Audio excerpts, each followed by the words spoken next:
Alors, bonjour à toi Bernard et bonjour à ceux qui nous regarderont. L'idée de cette rencontre, c'était qu'on puisse échanger ensemble autour du livre que tu as écrit en 2021, c'est ça? C'est ça, oui, en avril, oui. Et qui s'intitule donc Se libérer de sa lignée et guérir son féminin, les 39 clés de transformation. Et c'est un livre, déjà, je trouve super l'idée de présenter toutes les blessures, les nœuds qu'il peut y avoir dans chaque femme, avec à chaque fois une vision quand même d'une issue très positive et d'une possibilité de transmuter et de passer derrière à la résilience. Donc, ce livre m'a beaucoup parlé quand je l'ai découvert, parce que c'est un petit peu la vision que j'ai aussi de ce continuum entre la souffrance et puis la guérison, la libération. Et puis, c'est un livre que j'utilise et dont je parle régulièrement à chaque fois que je donne mes formations en ligne sur le féminin sacré et les cercles de femmes. Il y a tout le temps un des chapitres qui est abordé sur la lignée féminine et comment guérir sa lignée. Donc, régulièrement, je parle de ton livre et j'explique un petit peu les différentes blessures qui existent.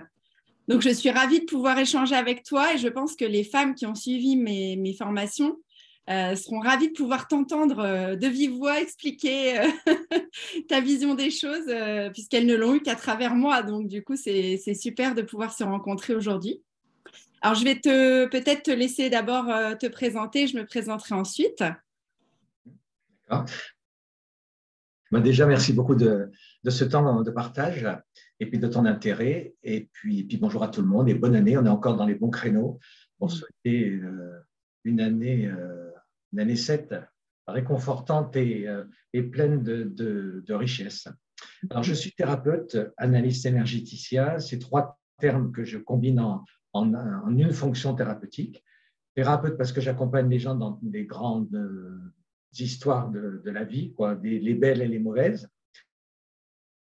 Euh, euh, Énergéticien parce que je fais un travail de libération de mémoire cellulaire et analyste parce que j'aime bien étudier l'histoire des gens à travers tout le profil historique, c'est-à-dire personnel depuis la naissance jusqu'à maintenant, mais aussi familiale, transgénérationnelle, et aussi une approche culturelle qui m'intéresse beaucoup, selon les endroits où on est né, la race que l'on a, la culture que l'on a, pour moi, c'est un choix de vie vraiment important et ça entraîne inévitablement des bagages, un héritage, parfois aussi des freins.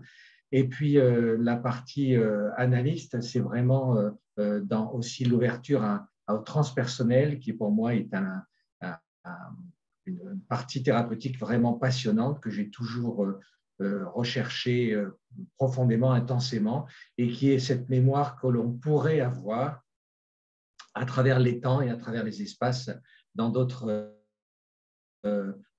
incarnations. Voilà. Donc, en fait, quelqu'un, pour moi, c'est une personne qui est riche d'expériences de vie, pas simplement de celle-là, donc normalement analysable, mais aussi des expériences de ses ancêtres, sur la trace de ses ancêtres, donc une très riche expérience, mais objectivement pas toujours bien vécue, donc avec des casseroles.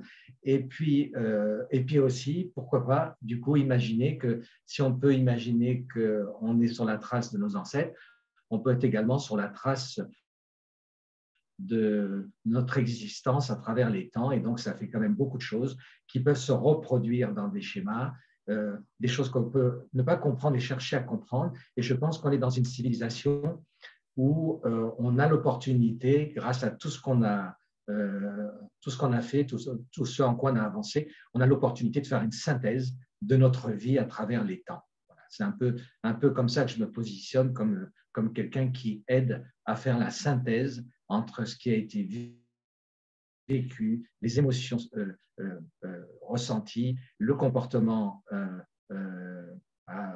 adopté, et puis une espèce de volonté consciente et inconsciente de changer quelque chose. Et je me positionne dans ce changement. Merci Bernard. Alors moi, je me présente à mon tour. Donc moi, je suis Amélie Carlier, je suis thérapeute holistique et j'accompagne des êtres depuis maintenant une vingtaine d'années sur le chemin du mieux-être. Alors, je suis maman de 5 enfants. Et en fait, on s'est rencontrés, Bernard, il y a une douzaine d'années à peu près, puisque j'étais moi à la base psychologue et que j'ai ouvert à cette période de ma vie à d'autres moyens thérapeutiques. Et j'étais venue me former à la biopsychosynergie avec toi. Donc, c'est les premiers outils énergétiques que j'ai mis en place dans mon travail de thérapeute. Depuis, j'ai cheminé, j'en ai découvert plein d'autres et donc maintenant, je pioche dans mes différents outils pour accompagner l'être dans sa globalité maintenant, à tous les niveaux. Et depuis 2015, j'ai commencé à créer des cercles de femmes que j'ai animés pendant 5 ans. Ensuite, j'ai déménagé ici en Ardèche et j'ai fait une petite pause sur les cercles de femmes et j'ai redémarré l'année dernière. Et l'an dernier, j'ai eu plein de personnes qui sont venues à moi, des femmes qui avaient envie de créer des cercles elles aussi. C'est en pleine mouvance, là, ça bouge beaucoup.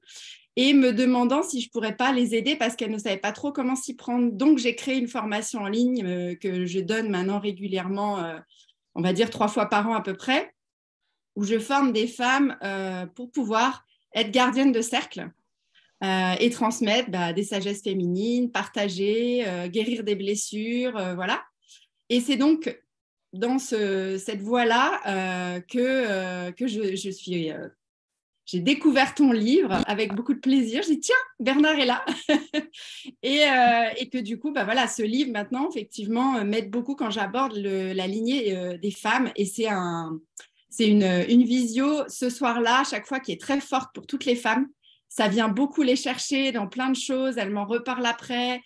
Parfois, elles demandent des séances individuelles pour aller, parce qu'elles ont des prises de conscience de choses qui se sont passées dans leur lignée et qu'elles ont envie d'aller libérer. Donc voilà, c'est un peu comme ça que nous avons un pont tous les deux dans notre pratique quotidienne, on va dire.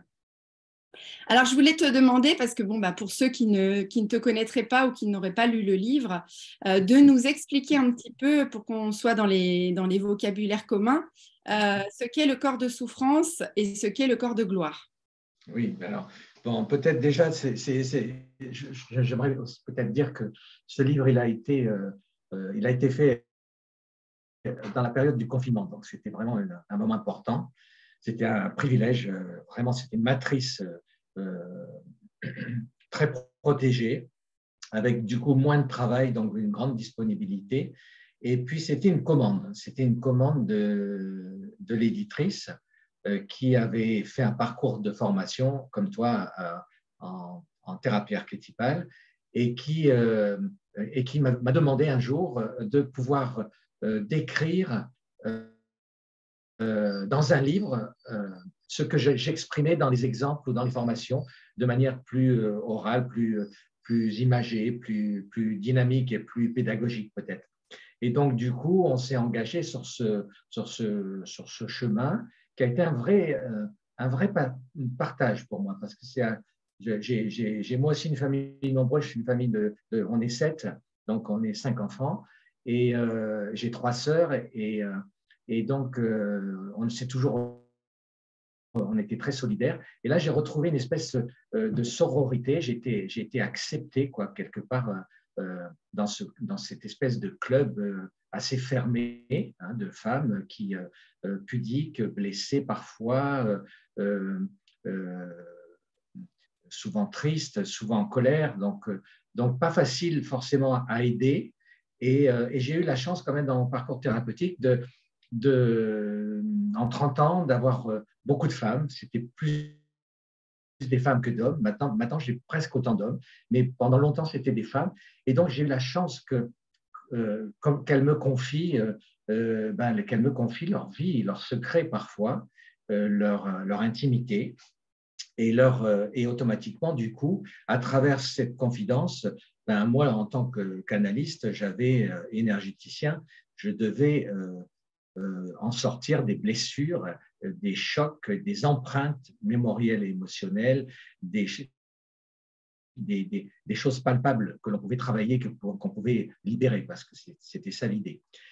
Donc, ce livre a été fait comme ça, et donc la description du corps de souffrance et du corps de gloire, qui est quand même un des traits de caractère de la thérapie archétypale, c'est de penser que à travers tout notre parcours de vie, nous avons enregistré des choses positives et des choses négatives, qu'elles nous viennent de notre histoire perso, familiale ou culturelle, mais en tout cas, il y a un énorme bagage d'expériences et d'événements vécus qui ont touché nos émotions, qui ont touché notre mental, qui ont touché notre spiritualité, qui ont touché notre corps, et que donc on peut objectivement dire, sans être alarmiste ni négatif, que nous portons tous et toutes donc une charge mémorielle et émotionnelle négative, douloureuse, bloquante, parfois aliénante, parfois totalement injuste, et que c'est ça qu'on appelle le corps de souffrance. Un corps de souffrance, il est trimballé parfois de vie en vie, quand on ne le libère pas, par le pardon, le lâcher-prise, le détachement, la résilience, le mot à la mode, ou quand on ne l'a pas analysé, quand on n'a pas osé l'aborder, quand on l'a censuré, ou quand on en a été dans le déni. Donc, ça veut dire qu'on peut porter ce corps de souffrance de génération en génération dans une espèce de loyauté et se retrouver dans notre époque, qui est une époque d'éveil de conscience, avec une intuition d'abord, une intuition profonde, puis ensuite une certitude que ça n'est pas juste et que ça serait bien légitime de s'en libérer. Ça, c'est le corps de souffrance. Le corps de gloire, c'est tout le potentiel qu'on a accumulé à travers le temps, mais c'est aussi tout le potentiel possible que notre famille, notre lignée, nous-mêmes dans d'autres incarnations, avons cherché à épanouir sans y arriver. Par exemple, dans une famille de dépendants, où il y aurait, par exemple, on aurait étudié psychologiquement, comme tu sais bien le faire, on aurait étudié qu'il y a plusieurs ancêtres qui étaient dans la dépendance. Donc, en fait, notre histoire familiale est basée sur l'archétype de la dépendance. Alors moi, je dirais haut et fort et avec beaucoup de joie et beaucoup d'espérance, oui, eh ben c'est génial, parce que du coup, vous êtes la personne qui travaille le contraire de la dépendance, la liberté. Donc, dans une famille de dépendants, on va travailler la liberté. Et peut-être qu'on va tomber dans la dépendance pour bien la travailler, cette liberté, mais il faut d'abord savoir ce que c'est. Il faut d'abord tomber dans le jus, dans le chaudron magique, pour ensuite en sortir. Et c'est ça le corps de gloire, c'est-à-dire c'est un potentiel, ce sont des ressources à disposition, des expériences positives, mais qui n'ont pas été consacrées, qui n'ont pas été ressenties comme étant possibles et qui donc sont en sommeil. Et je pense objectivement qu'on est dans un monde en sommeil, c'est-à-dire que notre humanité est porteuse d'une souffrance évidente et grossièrement entretenue, et nous avons une richesse de potentiel à notre disposition, ce que moi j'appelle les ressources humaines et que j'ai définies dans 22 ressources humaines qui sont à notre disposition, mais qui sont masquées, et ce n'est pas un jeu de mots, qui sont masqués, étouffés, qui sont cachés par l'importance que l'on donne à la souffrance, et notamment au corps de souffrance. Voilà. Donc, en fait, deux énergies possibles. Une énergie d'expression de lumière et de ressources, qui s'appelle le corps de gloire, et puis une énergie d'expression de blessure, de ralentissement, de blocage, d'antécédents douloureux, de traumatismes, qui s'appelle le corps de souffrance. Et aujourd'hui, tous les énergéticiens, les psys, les analystes, tout ça, ont toujours travaillé dessus dans l'analyse, dans le verdict, dans la vérité, dans la révélation de ces différentes possibilités humaines, corps de gloire ou corps de souffrance. Mais aujourd'hui, nous sommes dans une civilisation où nous avons accès à la libération de cette charge mémorielle et émotionnelle par des thérapies nouvelles, libération de mémoire cellulaire. Merci beaucoup. Et moi, c'est dit que j'étais bavard, alors si tu me lances sur un sujet. C'est ce que j'avais beaucoup aimé, en fait, déjà quand je t'avais rencontré dans ton approche, mais en relisant ce livre, c'est tout moi, j'ai cette espèce d'instinct de base quand je rencontre une personne qui vient travailler avec moi, de tout de suite percevoir et capter le côté hyper lumineux qui va pouvoir se révéler, malgré des fois des personnes qui arrivent avec vraiment une souffrance, un côté très sombre au départ, mais je vois directement le potentiel, en fait, je perçois ça. Et en fait, cette vision de prisme entre, par exemple, la dépendance, la liberté, c'est quelque chose qui m'a beaucoup aidé en fait à mettre des mots sur ce que je ressentais intuitivement pour pouvoir emmener les gens vers ça et leur expliquer ce qu'on va faire en fait. Oui. Et quand je présente ton livre justement aux femmes dans les formations, ça leur donne beaucoup d'espoir et c'est pour ça qu'elles ont le courage finalement d'avoir envie d'aller se le coltiner pour s'en libérer parce qu'elles découvrent tout le potentiel qu'il va y avoir derrière. Et souvent, le retour qu'elles me font après coup par mail ou autre, quand on fait ce live-là, c'est merci Amélie d'avoir pu nous dire que dans notre lignée, il y avait aussi des cadeaux, des richesses et des potentiels à révéler. Parce que des fois, les gens, ils n'ont que l'idée qu'ils se traînent que les casseroles et les trucs négatifs de leur lignée, alors qu'en réalité, une fois que tu transmutes toute cette souffrance et ce négatif, tu as le cadeau derrière de pouvoir aussi récolter tous les talents et les choses magnifiques qu'il y avait dans la lignée, mais que tu ne pouvais pas accéder parce que tu étais bloqué par ta souffrance, en fait. Et donc, voilà. Donc, c'est pour ça que j'aime beaucoup ta vision des choses, parce que je trouve que ça donne un continuum. On n'a pas l'impression de partir d'un problème, on a l'impression de partir d'un curseur et de pouvoir bouger le curseur vers quelque chose de positif et tout en n'étant pas non plus dans la négation de ce qu'il y a vraiment de douloureux à voir, mais on sait qu'il y a une marge de manœuvre pour progresser et pour aller vers quelque chose qui va être beau après. Donc, je trouve ça top comme vision des choses, quoi. Si je peux t'interrompre, alors moi je sais que dans ma pratique originale, parce que j'ai jamais suivi un cursus classique, hein, je suis analyste jungien, mais j'ai vite transgressé tous les groupes d'appartenance thérapeutique. Hein. J'ai fait des recherches, au fur et à mesure que j'avançais, je cherchais quelque chose d'autre, mais j'ai jamais été conventionnel. Et en fait, dans ma recherche depuis 32 ans maintenant, au début, j'étais vraiment un décortiqueur de l'ombre, c'est-à-dire que je repérais la lumière, mais je savais que mon rôle, c'était d'oser aimer l'ombre. Et donc, il fallait qu'on en parle, qu'on n'ait pas peur de dire la vérité. Et dans notre fraternité, dans nos groupes d'âmes, on va dire, et de fraternité lumineuse, on a eu une tendance, une époque où on croyait que tout le monde était beau, tout le monde était gentil, ou qu'on pouvait changer le monde merveilleusement bien d'un coup de baguette magique. Et là, on est retombé dans une lucidité qui est beaucoup plus intelligente, qui est, on mettra de la lumière si tu aimes ton ombre. Donc, ça veut dire, tu te libéreras si d'abord, tu prends à bras le corps ce qui te dérange. Il faut aimer ce qui dérange, d'une certaine manière, au sens large du terme, pour pouvoir le dissoudre, le défaire, le décristalliser, pour que ça devienne lumineux et que du coup, on puisse faire émerger le potentiel. C'est comme si on nous disait, vous voulez la prospérité, l'abondance, planter un chèque dans la terre, vous allez voir, c'est génial, ça marche. Mais si tu n'as pas libéré des blessures de dépossession par rapport à la matière, qui peuvent venir de vie antérieure, qui peuvent venir de tes ancêtres, alors tu peux planter tous les chèques que tu veux et polluer la planète avec des bouts de papier, ça ne marchera pas, quoi.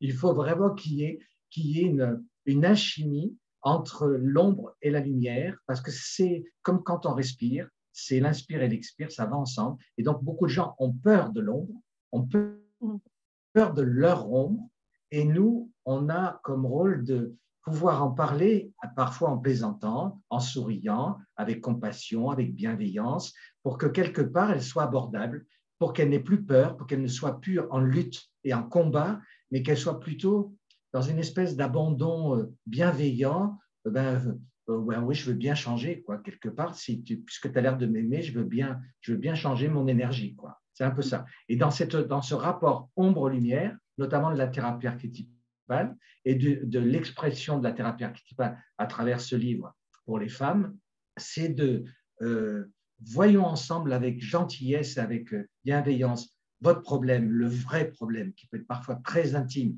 un problème utérin, un problème de pouvoir créateur, un problème existentiel, de doute existentiel, un problème de non-reconnaissance, un problème de victimisation. Et puis, à partir de là, essayons de transformer le comportement. Alors toi, tu as décrit en fait ces différentes blessures de femmes en 3 grandes familles, on va dire, de blessures. Et je me suis amusée un petit peu, parce que moi, quand j'ai lu le livre, il y a des choses qui m'ont parlé dans mon vécu de femme, évidemment. Et donc, je me suis amusée un petit peu pour étayer de manière un peu concrète les différentes blessures dont tu parles, d'en prendre quelques-unes qui m'ont, moi, parlé dans mon vécu en exemple. Donc, la première, évidemment, qui m'a beaucoup interpellée, c'est la blessure de perte d'enfant, puisque j'ai perdu un petit garçon, moi, en 2008.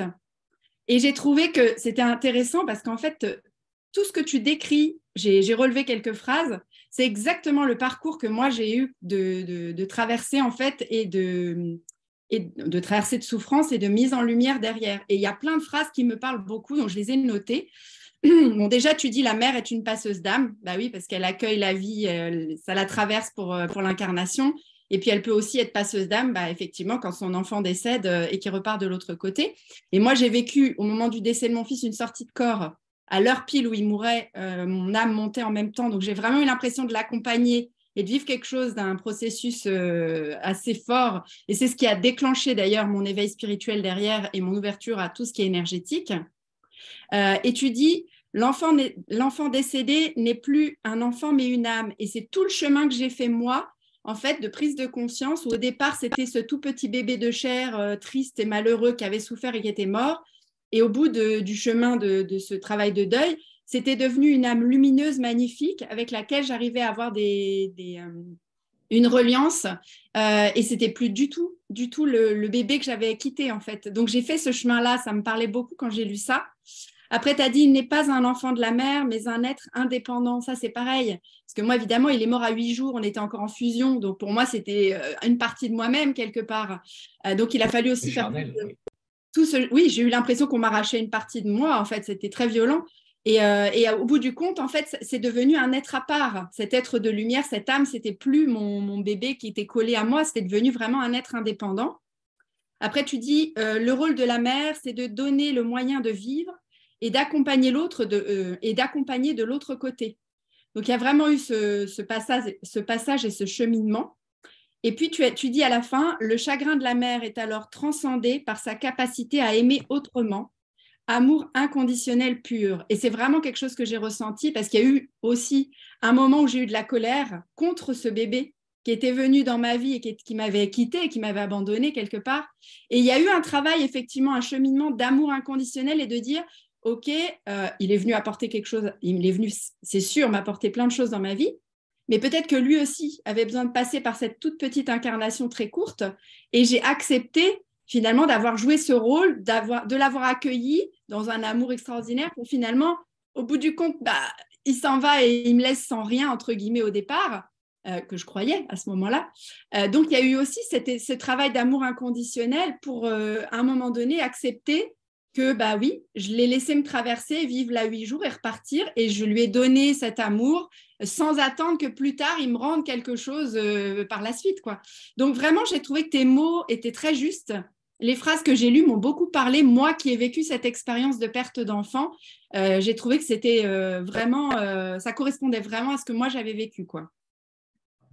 Alors, si je peux rajouter quelque chose par rapport à ton expérience qui a été merveilleuse, en 2 mots, bien vécue, hein, ça a été vraiment vécu comme ça.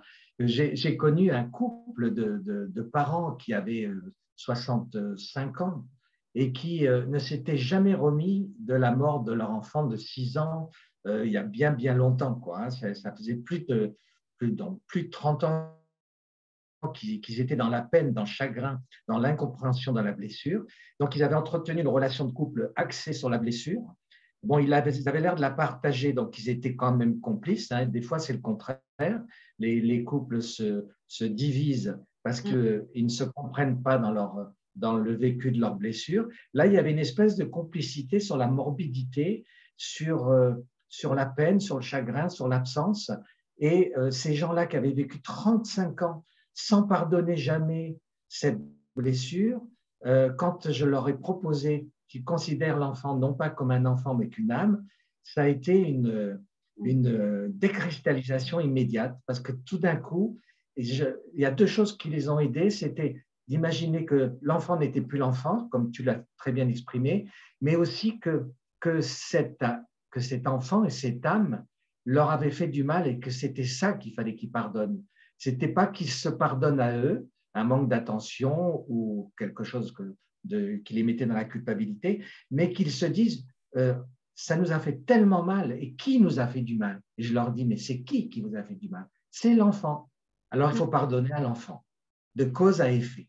Et ça, c'est terrible, parce que tu te rends compte, le face à face avec une responsabilité partagée, mais qui n'est pas celle qu'on imagine, parce que très souvent, on dit ben, le pauvre petit, il n'a rien fait, ce n'est pas de sa faute, etc. Et ça n'est pas un pauvre petit, c'est une âme puissante qui vous a choisi pour vivre une expérience de vie et de mort, et qui s'est dit, ils vont bien la vivre avec moi et ça va être génial. Et sinon, ça peut rester bloqué.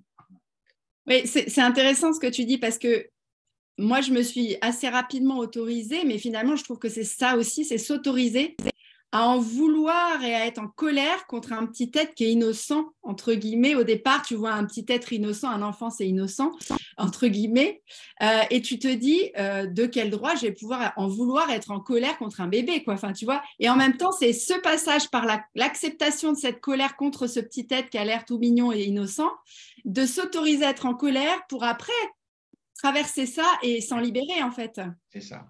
Et il y a des gens qui risqueraient de mettre de côté la colère de l'enfant contre l'enfant et avoir la colère contre, par exemple, Dieu, hein, oui, en disant que c'est dégoûtant, que ce n'est pas juste, etc. Et qui se priveraient de la lumière ou d'une dimension spirituelle parce qu'ils se sentent délaissés ou méprisés ou maltraités par une force divine. Tu te rends compte? Donc, on a deux réactions complètement différentes. Une réaction extrêmement égotique par rapport à un être de chair qui est responsable du chagrin qu'il provoque, et ce n'est pas grave qu'il soit responsable, c'est bien de le dire pour qu'il y ait un travail possible, et en même temps, des spéculations spirituelles sur lesquelles on peut projeter la vie, la création, et dont on va rendre responsable, on va les rendre responsables de choses qui, du coup, nous privent totalement de notre pouvoir pardonner, notre pouvoir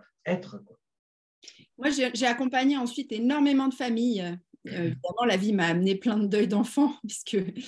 Et en fait, il y a aussi parfois la colère retournée contre eux-mêmes et qui, du coup, ne vont plus jamais s'autoriser d'être heureux parce qu'ils se punissent pratiquement, ils se sentent coupables de la mort de leur enfant. Et du coup, ils vont toute leur vie se flageller et plus accepter finalement de vivre heureux parce qu'ils ont comme une punition à se remettre sur les épaules.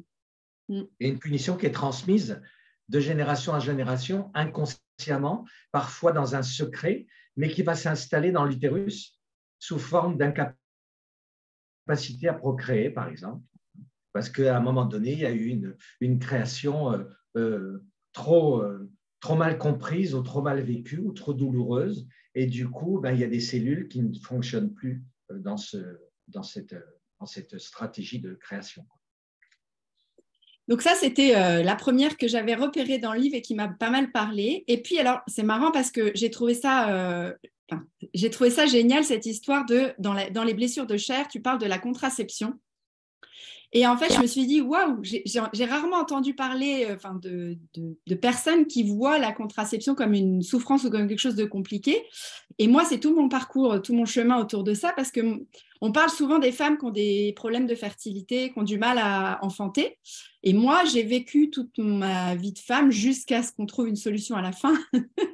La blessure de tomber enceinte sans arrêt, sans le faire exprès. Et avec des moyens de contraception que je ne supporte pas ou qui ne fonctionnent pas bien. Donc, du coup, j'ai trouvé ce chapitre vachement intéressant. En tout cas, ça m'a parlé. Tu parles de longs chemins très compliqués. Non, tu ne parles pas de longs chemins très compliqués. Ça, c'est moi qui le dis. Moi, dans mon parcours, donc, j'ai eu... ça a commencé par la pilule, comme on prend quand on est ado. J'en ai testé 10 molécules différentes. aucune n'allait bien parce que mon corps supportait mal les hormones chimiques. Donc, du coup, j'avais des maux de tête, des nausées. Et en fait, je m'entendais dire par la gynéco qui était là en face de moi en gros, c'était de ma faute si je ne supportais pas la pilule. Et donc, il y avait vraiment en plus une espèce de faute portée parce que je n'arrivais pas à tolérer cette pilule. Au bout d'un certain nombre d'années, je suis passée au stérilet et mon utérus contractait beaucoup, ce qui fait que le stérilet, au bout de quelques temps, finissait par tomber dans le col et il restait de la place au-dessus. Donc, hop, je tombais enceinte parce que le stérilet ne faisait plus le boulot comme il fallait. Bref, ça a été très compliqué ma vie en termes de contraception. Et en fait, ça a abouti au bout d'un moment parce que j'ai fini par penser à la ligature après avoir eu mes 5 enfants. Et j'ai à ce moment-là mon homme qui a accepté de prendre le relais sur la contraception et il a accepté de faire la vasectomie. Et toi, tu dis à la fin, à un moment donné, je ne sais plus si c'est à la fin du chapitre, la contraception, c'est une recette de liberté et de se protéger ensemble. C'est un pouvoir partagé du couple. Et ça m'a vachement parlé parce qu'en fait, c'est vrai qu'à l'heure d'aujourd'hui, on a encore beaucoup, la contraception porte encore beaucoup sur les femmes qui, elles, et moi, c'est un peu ce que j'ai vécu pendant un certain temps, en fait, d'avoir l'impression d'être seule avec ce problème-là et que ça nous appartient. Et je trouve ça beau à un moment donné de remettre ça dans un... On est deux en fait dans ce problème-là et de dire que finalement, on peut être deux responsables de ça et trouver des solutions ensemble. Donc voilà, ça m'a parlé aussi ce chapitre-là. Je ne sais pas si tu as des choses, toi, à en dire un peu plus. Non, simplement peut-être le fait de ramener ça effectivement au partage et au partage de tout. Donc ça veut dire que là, il y a un partage par rapport à des protections, par rapport à des inévitables, entre guillemets, réflexes comportementaux, on va dire, qui viennent du passé. Mais il y a aussi, il y a aussi le partage du coup qui peut se faire sur la maternité, sur le fait que l'homme a son rôle dans le pouvoir créateur jusqu'au bout, jusqu'à la naissance, jusqu'à la coupure de cordon, qu'il faut aussi lui attribuer le droit à être blessé quand il perd un enfant ou quand il est en lien avec un avortement, où là, il y a un côté féminin beaucoup plus marqué, mais il y a l'absence de la présence de l'homme. Moi, j'ai connu ça quand j'étais jeune. J'avais 22 ans. J'étais avec une femme qui était beaucoup plus âgée, un peu à la Macron. Et puis cette femme est tombée enceinte et elle m'a dit, je garde l'enfant si tu m'épouses. Et sinon, j'avorte. Et j'étais donc très jeune, assez immature, j'étais étudiante, tu vois. Et puis, je me souviens que pour moi, ça avait été un choc terrible. Et je lui avais répondu, j'arrive et on avorte ensemble. Et donc, il n'était pas question pour moi de m'engager. Et en même temps, il était question quand même de ne pas être privé de ce rôle à jouer dans cette histoire. Et ça m'avait vraiment bouleversé. À cette époque, je peignais et j'avais fait un tableau épouvantable après, tellement il y avait des marécages, il y avait des trucs très symboliques, tu sais, de la morbidité, de la tristesse et tout ça. Et je pense que ça m'a marqué après en disant, l'homme est souvent privé de son droit à la blessure et le partage, c'est important. Enfin, la deuxième chose que je voulais dire, c'est que la contraception et un autre problème féminin, l'endométriose, sont souvent liés parce qu'il y a cette gestion de la sexualité, de l'intimité, de la stérilité, de tout ça qui est lié à l'identité féminine, qui peut ne pas être pleinement épanouie ou aimée ou acceptée, et qui va faire que du coup, beaucoup de femmes qui ne trouvent pas le bon moyen et qui se mettent en faute et qui du coup regrettent leur identité, peuvent se retrouver avec une pathologie comme l'endométriose. C'est intéressant parce que moi, dans ma famille, j'ai beaucoup de cousines qui font de l'endométriose et j'étais une des seules à avoir cette fluidité, cette facilité à tomber enceinte, qui était d'autant plus culpabilisant pour moi parce qu'à chaque fois que j'annonçais une grossesse à mes cousines, c'était l'horreur. J'osais même plus les appeler à un moment donné. Bah écoute, je suis enceinte. Ah, mais t'avais pas un stérilet? Si, j'arrive à tomber enceinte sous stérilet. Alors qu'elle, ça fait 5 ans qu'elle essaye sans rien, aucune contraception et que ça marche pas. C'était hyper culpabilisant en plus, quoi. Donc Donc oui, l'endométriose et il y a les deux aspects, effectivement. Ouais. Alors après, l'autre chose qui m'a parlé, que j'ai trouvé intéressant, là c'est par rapport à la pratique que j'ai avec les cercles de femmes, c'est dans ce qui est archétypal, tu parles du lien à la lune, à la terre et au féminin sacré. Et tu dis, ignorer l'influence de la lune sur le féminin, c'est se priver d'un pouvoir subtil lié à la nature et à la vie sur Terre. Et à l'inverse, s'accorder à cette force subtile, c'est réveiller en la femme un pouvoir existentiel. Voilà. Et en fait, donc, comme je viens de te le dire, dans ma lignée de femmes, il y a eu beaucoup de problèmes autour des cycles, des règles douloureuses, de l'endométriose chez pas mal de personnes, etc. Et moi, au début de ma vie, j'ai commencé par avoir des règles très abondantes, douloureuses, etc. Mais j'ai toujours intuitivement trouvé magique ce cycle de femme et le pouvoir d'enfanter. Il y avait vraiment quelque chose d'un émerveillement quand même par rapport à ce truc-là. Et quand j'ai découvert des histoires de féminin sacré, de cercles de femmes, etc., ça a vraiment été un révélateur pour moi. Et c'est à partir de là que j'ai eu l'envie de créer des cercles et de transmettre aussi à d'autres en créant les formations. Et je vois à chaque fois, quand j'ai un groupe de femmes, cette espèce de pétillement, d'émerveillement, de découvrir tous ces liens avec les saisons, avec la lune, avec la terre. Et à chaque fois, elles m'envoient des messages de témoignages derrière en me disant « mais ça a complètement changé ma vision de mon cycle ». Je leur apprends aussi à respecter les phases de leur cycle, s'autoriser quand on est fatigué au moment des règles, à se poser un peu plus, à respecter son corps et ses besoins. Et c'est comme si on leur redonne tout d'un coup un lien avec quelque chose de naturel et d'essentiel et qui du coup vraiment… Et toi, tu dis, passer de l'oubli à la connaissance, c'est se rappeler que vous êtes vraiment qui vous êtes vraiment et d'où vous venez pour réassurer votre pouvoir originel, celui de la création. Et vraiment, c'est ça que je vis dans ce que je transmets aux femmes. Je pense que dans ces initiations ponctuelles qu'il y a là de groupes, de cercles, de femmes et d'hommes maintenant, je pense qu'il y a une opportunité de rappeler un lien, une reliance et un lien à la dimension sacrée très simple, naturelle et originelle, qui est celle de l'âme qui décide de s'incarner sur la planète Terre. Et donc, cette espèce d'accord merveilleux, très heureux, très joyeux, responsable, capable de passer entre l'âme et l'entité Terre, la planète que nous avons choisie, je pense que ça devait, je n'en ai pas la preuve, mais je pense que ça devait être extrêmement joyeux et extraordinaire de ressentir cette espèce de complicité entre terre et âme, cette espèce d'invitation de la terre à nous installer dans son sein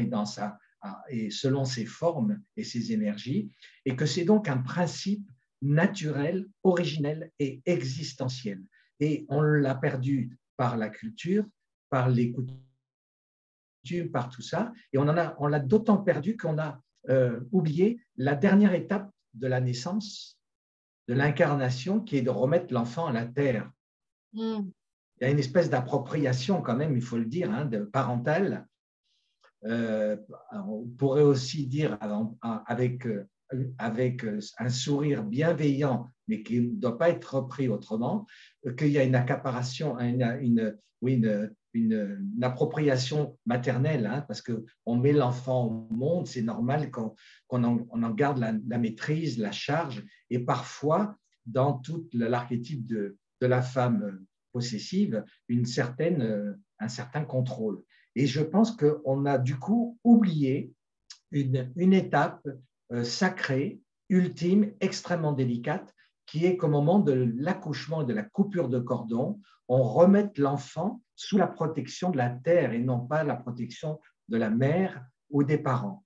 Et ce que vous faites là avec les cercles permet de retrouver cette dimension sacrée du lien à la terre-mère qui redonne le pouvoir de l'autonomie, du choix possible et libre et d'une joie de complicité entre des éléments universels, planétaires, cosmiques, et nos éléments terrestres de terriens.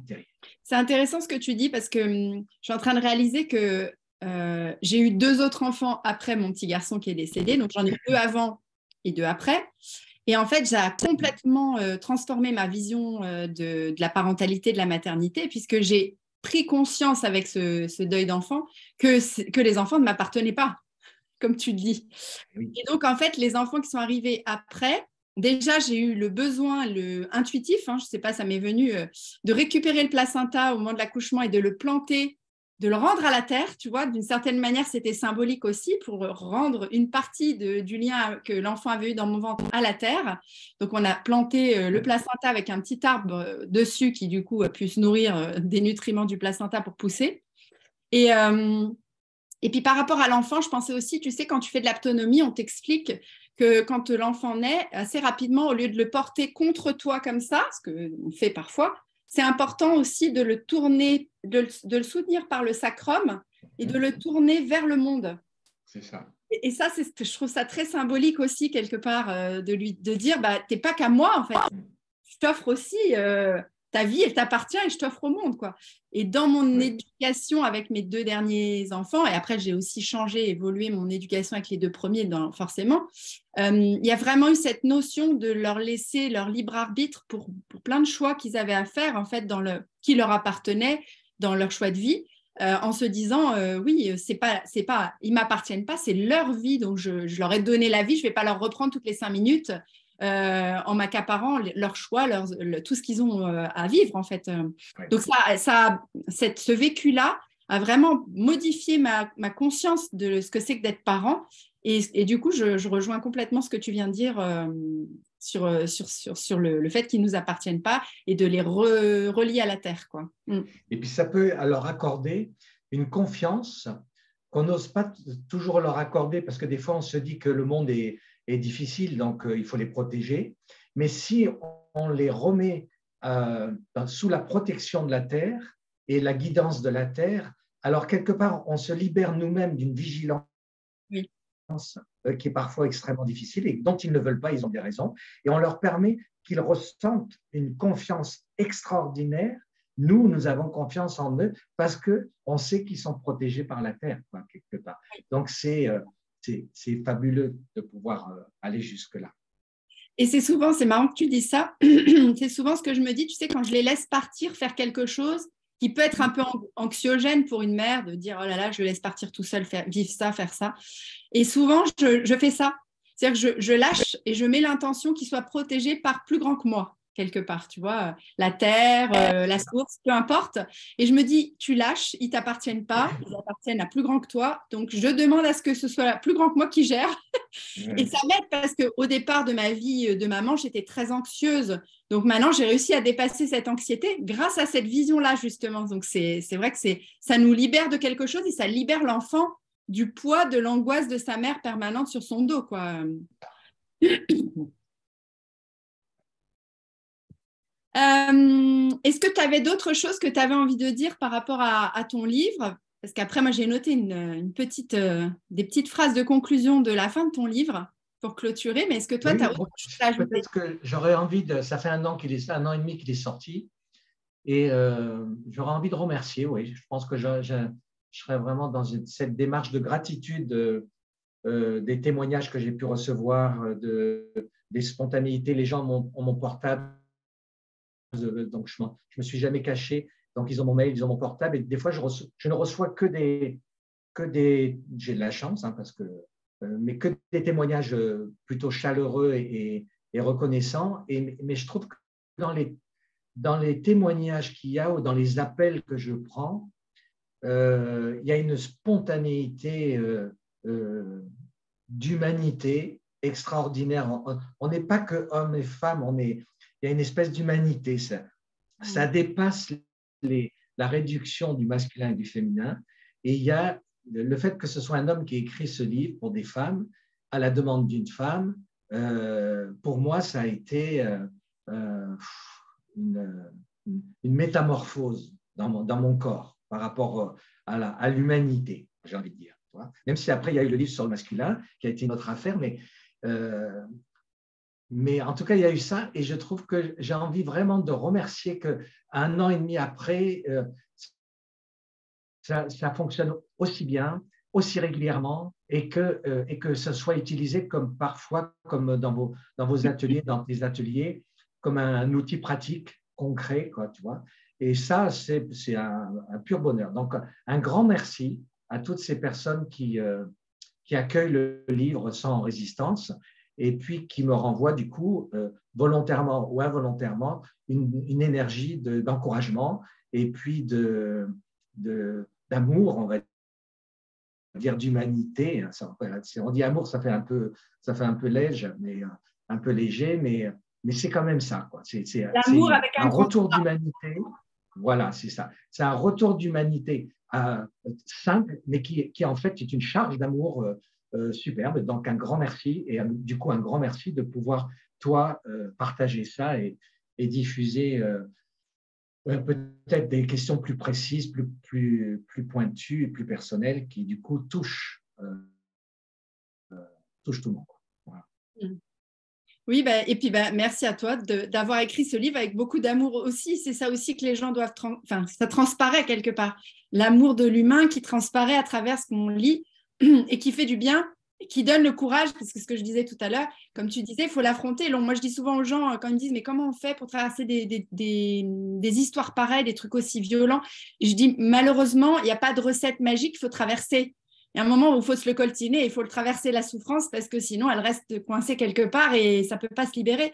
Et en fait, le truc, c'est que ça te donne le courage d'aller y plonger et d'aller la traverser parce qu'il y a l'espoir qui va en ressortir quelque chose qui va nous faire du bien, en fait.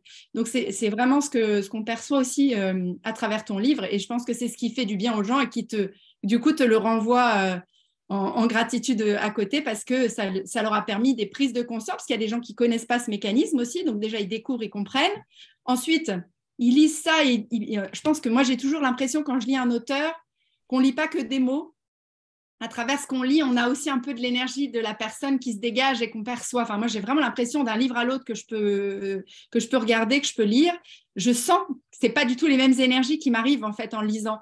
Et donc, je pense que voilà, il y a de la bienveillance dans les mots que tu mets. Et du coup, les gens le captent aussi. Et donc, c'est génial d'avoir écrit un livre parce que sinon, il n'y aurait eu que les petits cercles restreints de gens qui viennent à toi et qui viennent en suivi ou se former, qui auraient eu accès à ça, alors que le livre, du coup, peut ouvrir les portes à plein d'autres personnes qui ne t'auraient peut-être pas rencontré ou qui t'auraient peut-être pas découvert sans le livre. Donc, je trouve ça super et merci pour tout le monde de cette initiative et de cette personne qui t'a proposé aussi, qui t'a tendu la perche pour l'écrire. Et cette coopération masculin-féminin, du coup, parce que si c'était une femme, du coup, bah, ouais. Une papesse, oui.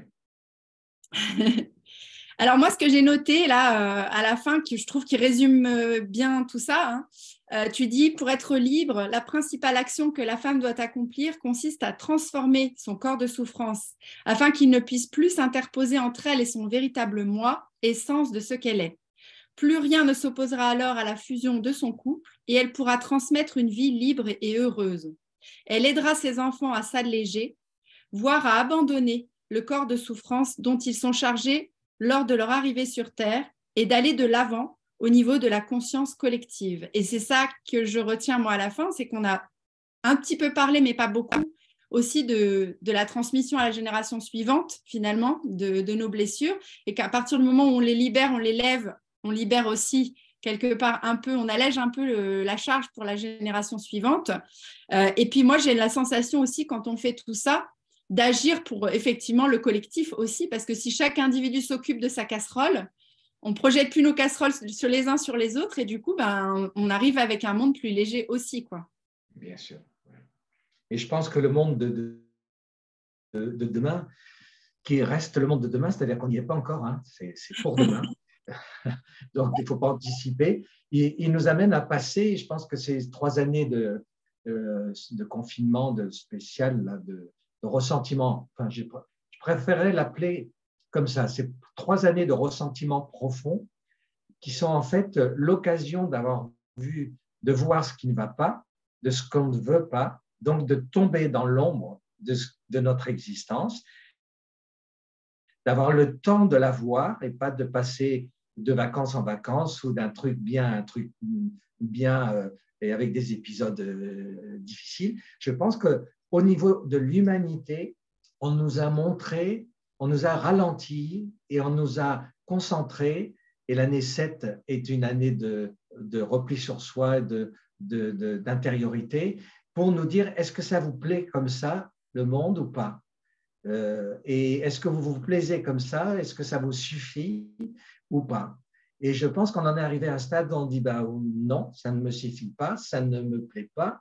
Et donc, on nous dit super, alors libérons ce qui ne plaît pas, dépassons ce qui dérange pour ouvrir au monde de demain. Et donc, les petits qui arrivent là, les petits, les nourrissons, mais qui sont des grandes âmes probablement, ne viennent absolument pas pour désencombrer nos histoires. Ils viennent pour le monde de demain. Ils n'en ont rien à foutre de libérer notre corps de souffrance. Ils viennent stimuler notre corps de gloire parce que le monde de demain, il doit être libre quelque part de ce corps de souffrance qui dure quand même depuis, je ne dirais pas une forme d'éternité, hein. C'est quand même une forme d'éternité, parce que ça fait des siècles qu'on est dans le sacrificiel, dans la victimisation, dans des choses comme ça. Et je pense qu'on est prêt à autre chose, mais bon. Oui, c'est ça, c'est que ce confinement qui a duré un certain temps, ça fait comme la saison de l'hiver dans le cycle féminin où on est censé normalement retourner à l'intérieur de soi, aux choses calfeutrées et regarder ce qui se passe à l'intérieur pour pouvoir transmuter et passer à un nouveau cycle. Et là, on a vécu ça à la fois sur le plan personnel parce que quand on est tout seul chez soi, on regarde ce qui va pas, enfin, on voit plus ce qui va pas à l'intérieur de soi et aussi sur le plan collectif, quoi. À voir qu'est-ce qui se passe autour de moi aussi. Donc, ça a été une vraie remise en question pour pas mal de personnes, effectivement, quoi. Oui. Une opportunité, comme tu pourrais le dire. Ouais. Et de prise de rôle, comme toi, comme ton mari, de prise de rôle de passeur, de guide, d'enseignant, de famille d'âmes qui instruit, qui partage la connaissance pour pouvoir permettre d'avoir, dans ce temps qui nous est donné, de pouvoir changer. Voilà. On est dans une période de transformation, changement, et puis le mot le plus beau, métamorphose. Mais la métamorphose sous-entend l'arrivée à la transformation, quoi. C'est de l'alchimie, quoi. On prend ce qu'il y a de douloureux, on le transforme en quelque chose de beau, on est dans l'alchimie, hein, complètement. Oui. Et c'est ce que je dis des fois aux gens, je dis, mais si vous n'aviez pas la matière, même si elle est désagréable au départ, si vous n'aviez pas de matière, on ne peut pas la transformer en quelque chose s'il n'y a rien. Il faut bien qu'il y ait quelque chose au départ. C'est toute l'alchimie du pardon qui commence par le ressentiment. S'il n'y a pas de ressentiment, il n'y a rien à pardonner, hein. Donc, le ressentiment, c'est la pierre philosophale du pardon, quelque part. Donc, il faut l'analyser, l'aimer, le valider, le ressentir avant de pouvoir rentrer dans les étapes de libération du ressentiment. En tout cas, merci beaucoup Bernard pour ce partage, c'était très intéressant. Et puis, je te souhaite une belle journée et à bientôt. Merci beaucoup à tous et à toi.